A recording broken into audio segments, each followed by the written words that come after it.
किन्नर चुड़ैल। गोरखपुर नाम का एक गांव हुआ करता था। उस गांव में ज्यादा लोग नहीं रहते थे। उस गांव में एक गर्भवती विधवा औरत रहती थी। उस औरत का नाम कमला था। कमला अपने घर में अकेली रहती थी।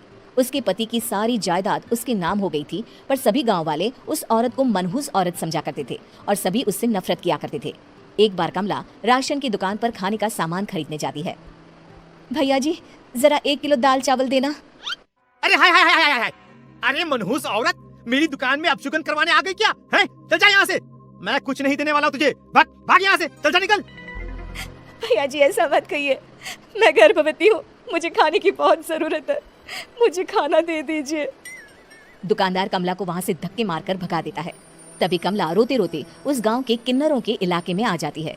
गांव वाले किन्नरों को उसी इलाके में रखा करते थे, क्योंकि वो लोग किन्नरों को पसंद नहीं करते थे और उनके इलाके में रहने से मना करते थे।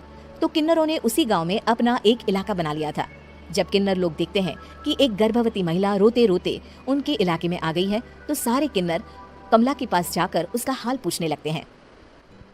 क्या हुआ बहन, तुम्हारी गर्भवती अवस्था में इतनी बुरी हालत कैसे है? तुम रो क्यों रही हो? तुम डरो मत, हम तुम्हें कोई नुकसान नहीं पहुंचाएंगे। तुम शांत होकर सब बताओ कि हुआ क्या है। मैं कमला हूँ, मैं गांव के दूसरे इलाके से आई हूँ। 2 महीने पहले ही मेरे पति की मौत हुई है। मुझे गांव के लोग मनहूस मानते हैं, क्योंकि मैं विधवा हूँ और गर्भवती भी। वहाँ के लोग मुझे खाने के लिए कुछ बेचने के लिए भी तैयार नहीं, जिससे मेरा गुजारा नहीं हो रहा था। कोई बात नहीं कमला, हम तुम्हारा ख्याल रखेंगे।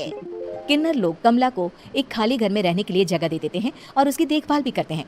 कुछ ही महीने बाद कमला अपने बच्चे को जन्म देती है, पर अफसोस, कमला बच्चे को जन्म देते ही अपनी जान गंवा देती है। जब सब किन्नर बच्चे को देखते हैं तो बहुत खुश हो जाते हैं, क्योंकि वो बच्चा भी किन्नर ही था। कमला ने एक किन्नर बच्चे को जन्म दिया था। अब इस बच्चे की देखभाल कौन करेगा? हम तो इस बच्चे को गांव के दूसरे इलाके में भी नहीं भेज सकते। और तो क्या हुआ, इस बच्चे की माँ नहीं रही तो हम इसे पालेंगे। अब ये हमारे इलाके में रहेगा, हमारे साथ रहेगा। फिर वो किन्नर उस किन्नर बच्चे को गोद ले लेते हैं, उसका नामकरण कराते हैं। उस किन्नर बच्चे का नाम शक्ति रखा जाता है। देखते ही देखते शक्ति बड़ी होने लगती है। उसके रंग रूप बहुत सुंदर थे। वो बहुत सुंदर किन्नर दिखती है। एक दिन शक्ति एक किन्नर से पूछती है, माँ जी सुनिए ना, ये गांव के दूसरे इलाके में भी तो लोग रहते हैं, तो हम वहाँ क्यों नहीं जाते? हम उनसे अलग क्यों रहते हैं? शक्ति, क्योंकि वो लोग हमारे जैसे नहीं, वो लोग हमें पसंद नहीं करते, इसीलिए हम उनसे अलग रहते हैं। क्यों? वो हमें क्यों पसंद नहीं करते? मुझे एक बार उस इलाके में जाना है, मैं एक बार वहाँ जाकर घूम कर आऊँ। शक्ति, खबरदार, जो तू उस इलाके में कभी भी गई तो अपनी जान नहीं गंवाना चाहती तो उस इलाके में कभी कदम भी नहीं रखेगी, समझी? इतना कहकर वो किन्नर वहाँ से चली जाती है। शक्ति उस किन्नर की बात सुनकर बहुत रोती है। माँ जी ऐसा कैसे कह सकती है? उन्होंने इतनी सी बात के लिए मुझे इतना डांटा। अब तो मैं उस इलाके में जरूर जाऊंगी। फिर एक दिन शक्ति गांव के दूसरे इलाके में चुपके से जाती है। ये लोग तो हमारे जैसे ही इंसान हैं, तो ये हमसे नफरत क्यों करते हैं? जब शक्ति उस इलाके में पहुंचती है तो गांव के सारे आदमी उसके रूप से मोहित हो जाते हैं। वो लोग ये अंदाजा नहीं लगा पाते कि वो किन्नर है। शक्ति की सुंदरता देखकर सारे गांव वाले उसकी तारीफ करने लगते हैं। तभी गांव का चक्कर लगाने गांव के जमींदार का बेटा हर्ष वहां पहुंचता है। हर्ष भी दिखने में बहुत सुंदर होता है। जब हर्ष ने शक्ति को देखा तो वो भी उससे मोहित हो गया, और जब शक्ति की नजर हर्ष पर पड़ी तो वो हर्ष को देखकर मोहित हो गई। आपको पहले कभी इस गांव में देखा नहीं। इस गांव में आप नए हैं क्या? जी नहीं, वो मैं बस। तभी शक्ति बोलते बोलते रुक जाती है और मन में सोचने लगती है, अगर मैंने इनको बता दिया कि मैं दूसरे इलाके से आई हूँ तो वो समझ जाएंगे कि मैं किन्नर हूँ, इसलिए मुझे इनसे झूठ ही बोलना पड़ेगा।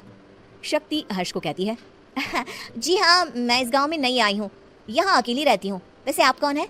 आप भी इसी गांव में रहते हैं? जी हाँ, मैं इस गांव के जमींदार का बेटा हूँ। आपको किसी भी चीज की जरूरत पड़े तो आप मुझे बता देना, मुझे अच्छा लगेगा। ऐसे ही शक्ति और हर्ष एक दूसरे से रोज मिलने लगते। वो दोनों अपने प्यार का इजहार करने एक दूसरे से मिलने जाते हैं।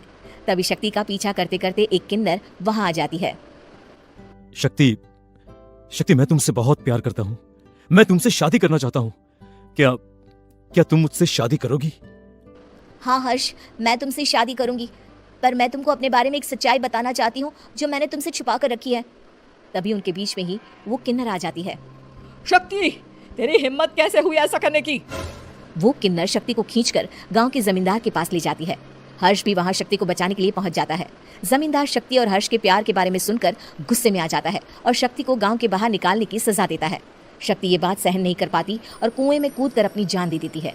जमींदार हर्ष की शादी गांव की एक लड़की से करवा देता है, पर हर्ष इस शादी से खुश नहीं होता। शक्ति अपना बदला लेने के लिए मरने के बाद किन्नर चुड़ैल बन जाती है। अब मैं इन गाँव वालों को नहीं छोड़ूंगी, अब इनसे मैं अपने प्यार का बदला लूंगी। किन्नर चुड़ैल गांव वालों को परेशान करना शुरू कर देती है। एक बार वो रात को गांव के खेतों में पहुंच जाती है और वहां आग लगा देती है। सारी फसल जल के राख हो जाती है। जब एक आदमी रात को उठकर देखता है कि खेत में आग लग गई है तो वो वहां पहुंच जाता है। वो देखता है कि खेतों के बीचों बीच एक किन्नर चुड़ैल खड़ी है और वहां खड़े होकर ताली बजा रही है। गांव वाला किन्नर चुड़ैल को देखकर बेहोश हो जाता है। जब सुबह उस आदमी को होश आता है तो वो सीधा जमींदार के पास जाता है। अरे जमींदार साहब, अरे वो किन्नर चुड़ैल ने मेरी सारी फसल जला दी। अब मैं क्या करूंगा, क्या होगा मेरा? जमींदार चुड़ैल किन्नर का नाम सुनते ही सब कुछ समझ जाता है। अब वो बहुत डर जाता है। उसी रात को जब जमींदार डर के मारे अपने कमरे में सो नहीं पाता, तभी वहां अचानक से किन्नर चुड़ैल आ जाती है। किन्नर चुड़ैल जोर जोर से जमींदार के आगे खड़ी होकर हंसने लगती है और ताली बजाने लगती है। जमींदार उस डरावनी किन्नर चुड़ैल को देखकर बहुत डर जाता है। तूने मेरे साथ बहुत बुरा किया, अब मैं तुझे जान से मार दूंगी। नहीं नहीं नहीं नहीं, मुझे माफ कर दो, मुझे मत मारो। मैं कभी ऐसा दोबारा नहीं करूंगा। अब तुम जो बोलोगी वही मैं करूंगा। ठीक है, मैं चाहती हूँ कि किन्नर इलाका गांव के इलाके से जुड़े और गांव का कोई भी आदमी किन्नर समाज से द्वेष ना करे, उससे नफरत ना करे, नहीं तो मैं सारे गांव को मार दूंगी। और तुम गांव में एक नया कानून बनाओ कि अगर किसी ने भी किन्नर समाज को हानि पहुंचाने की कोशिश भी करी या इनसे भेदभाव करने की भी कोशिश करी तो उनको कड़ी से कड़ी सजा मिलेगी। हाँ हाँ हाँ, मैं ऐसा ही करूंगा। तुम जो बोलोगी वो मैं करूंगा, पर मुझे जाने दो प्लीज। तब वो किन्नर चुड़ैल वहां से चली जाती है। गांव का जमींदार किन्नर चुड़ैल का कहा मानते हुए दोनों इलाकों को एक कर देता है और नया कानून भी लागू कर देता है। तब से वहां किन्नर समाज और बाकी गांव वाले शांतिपूर्वक रहने लगते हैं।